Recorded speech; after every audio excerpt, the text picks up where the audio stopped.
Salut à tous! Ouais, je teste des nouvelles intros, je vais voir ce que ça donne. Aujourd'hui, on se retrouve pour une vidéo un peu particulière, une vidéo que j'ai beaucoup hésité à tourner, parce que tout simplement, c'est sûrement pas la plus fun, mais bon, je me suis dit que sur cette chaîne, je ferais ce que j'avais envie de faire, et je ferais ce qui me semble intéressant. Donc je vais essayer de la dynamiser au maximum au montage, et de la rendre la plus agréable possible. J'espère que, en tout cas, ça va vous plaire, et qu'elle sera pas trop longue à regarder, surtout. Alors c'est une vidéo, en fait, sur les différentes psychothérapies. Ouais, je sais, comme ça a pas l'air passionnant, je vous l'accorde. Même moi d'ailleurs, c'est pas une vidéo que j'apprécierais vraiment regarder. Si je veux vous parler de ça, c'est parce que vous êtes sûrement nombreux à avoir besoin de thérapie en quelque sorte, dans le sens où vous avez des trucs qui vous tracassent ou des choses qui entravent votre vie quotidienne et il faut les régler. Mais très souvent, on va pas avoir tendance à se dire que ça mérite d'aller voir un psychologue ou un psychothérapeute. Et c'est un tort parce qu'en fait c'est des choses qui se règlent très facilement, mais il faut le vouloir et faire l'effort pour. Donc vraiment déjà je vous encourage tout simplement, si vous avez des soucis, à le faire. Je vous encourage pas forcément à aller voir des psychologues ou des psychothérapeutes parce que c'est mes études, mais même par exemple des sophrologues qui pourront vraiment vous aider. Et donc si je veux vous parler de ça aujourd'hui, c'est parce que tout simplement il y a plein de psychothérapies et il faut être capable de choisir celle qui vous conviendra. Donc voilà, vous l'aurez compris, cette vidéo elle est pas faite pour vous divertir, mais pour vous apprendre des choses et j'espère que ça vous plaira quand même. Je dois d'abord vous avertir d'un danger en quelque sorte. Il y a beaucoup de faux psychologues et de faux psychothérapeutes que vous pouvez reconnaître. En fait, depuis quelques années, le titre de psychothérapeute est réglementé. Et pour pouvoir s'installer en cabinet en tant que psychothérapeute, il faut avoir fait les études nécessaires et la formation nécessaire. En revanche, il y a des titres qui ne sont pas réglementés. Et par exemple, si vous tombez sur des psychopraticiens ou des praticiens en psychothérapie, en fait, c'est souvent des gens qui ne sont pas formés pour faire ce métier-là. Donc faites attention à ça, vraiment, si vous cherchez un thérapeute, ne vous orientez pas vers ces personnes-là qui ne sont souvent pas formées. Parfois compétentes, mais en tout cas pas formées, donc ils ne garantissent aucune sécurité dans leur suivi. Et enfin, avant de vous parler de chacune de ces thérapies, il est important de savoir que chacune d'elles a un taux de réussite sensiblement similaire. En revanche, ce n'est pas pour cette raison qu'elles se valent toutes. Je vous explique ça tout de suite. Je vais donc commencer par vous parler de la psychanalyse. Vous connaissez tous cette thérapie, développée par Freud au début du XXe siècle. Il s'agit en fait de la première thérapie par la parole, le soin par la parole. Elle est basée sur une théorie passionnante qui s'appelle la métapsychologie, mais il faut savoir que cette théorie a quand même des détracteurs et que cette thérapie est critiquée par certains. En effet, c'est une thérapie qui est très longue en réalité, qui peut durer des dizaines d'années. C'est une thérapie qui va plutôt s'appliquer aux blessures du passé et aux conséquences qu'elles ont sur vous. Souvent, dans ces thérapies, vous parlez beaucoup de l'enfance, de votre adolescence aussi, et parfois de votre entrée dans le monde professionnel, ou ce genre de choses. C'est pour ça que cette thérapie, qui a pourtant un bon taux de réussite, environ 2/3 des patients sont soignés, n'est pas adaptée à tout le monde. Je vais vous illustrer ça par un exemple que je connais. Pendant ma rééducation, mes parents ont forcément été très touchés, comme tout mon entourage, et mon père est allé voir un psychiatre qui était psychanalyste.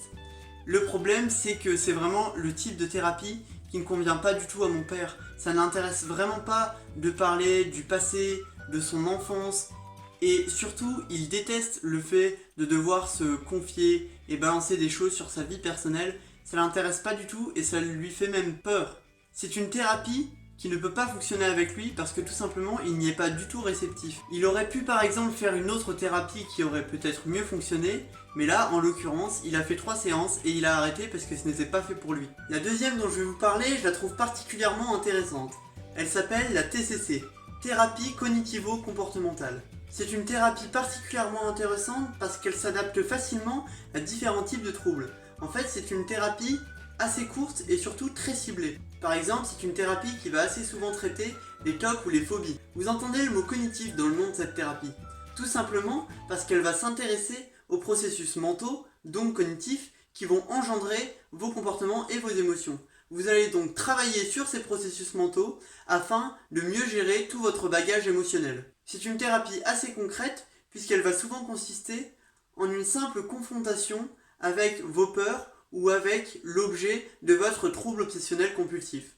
On passe ensuite à une thérapie que je trouve passionnante. Oui, comme toutes, je sais. C'est la thérapie systémique. Vous en avez peut-être déjà entendu parler sous le nom de thérapie familiale. En fait, la thérapie systémique, comme son nom l'indique, ne s'intéresse pas à l'individualité, mais plutôt à l'individu au sein d'un système, que ça soit dans un couple, dans une famille ou dans un groupe d'amis par exemple. L'objectif est de se renseigner sur les relations et les interactions au sein du système afin de mieux comprendre le comportement de chacun et ainsi pouvoir aider le malade désigné.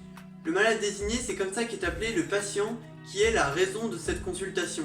Donc si c'est une thérapie familiale pour votre mère qui est dépressive, le malade désigné va être votre mère. Cette thérapie est souvent associée à une thérapie individuelle avec le malade désigné, évidemment le système n'expliquant pas toutes les ressources psychiques internes du malade désigné. Et là, un truc de fou, la prochaine elle me passionne aussi. Dingue, non? La thérapie humaniste. En fait, la théorie sur laquelle se base cette thérapie, c'est le fait que l'homme soit foncièrement bon. Rogers, l'un des fondateurs de cette thérapie, était de l'avis que l'homme était toujours bon. Il fallait simplement être capable de trouver l'homme qui était vraiment en vous. La thérapie humaniste consiste simplement en l'apprentissage du libre arbitre. Vous devez apprendre à faire votre propre choix à vous et non pas ceux des autres imposés par les carcans de la société ou par vos parents, par votre famille ou par vos amis. Je termine enfin par quelques thérapies un peu plus récentes et moins développées. D'abord, la thérapie brève. La thérapie brève, comme son nom l'indique, est une thérapie plutôt courte. D'ailleurs, l'objet de cette thérapie paraît un petit peu étonnant. En fait, on ne va pas chercher à résoudre un problème, mais à trouver une solution rapidement. C'est-à-dire qu'on ne va pas s'attaquer au problème directement, mais plutôt trouver des alternatives pour nous permettre de vivre mieux notre vie. Ensuite, vous avez dû en entendre parler, l'hypnothérapie. L'hypnothérapie s'est développée en même temps que la psychanalyse en réalité. L'intérêt de l'hypnose est de supprimer des barrières, parce qu'en fait, on passe dans un état modifié de conscience qui nous permet de dire plus facilement ce qu'on a sur le cœur et de moins nous mettre de barrières justement. Cet état modifié de conscience va souvent nous permettre de nous confier davantage et d'être plus honnête. Cela permet donc de faire ressortir des événements dont vous ne voudriez pas parler en temps normal. Ensuite, celle-là je vous en parle parce que tous mes proches y ont été confrontés, c'est l'EMDR. En fait, c'est une thérapie post-traumatique justement pour s'intéresser à comment vous avez vécu le traumatisme, le deuil et essayer tout simplement de faire face à cet événement en sortant vos émotions et en étant capable d'en parler.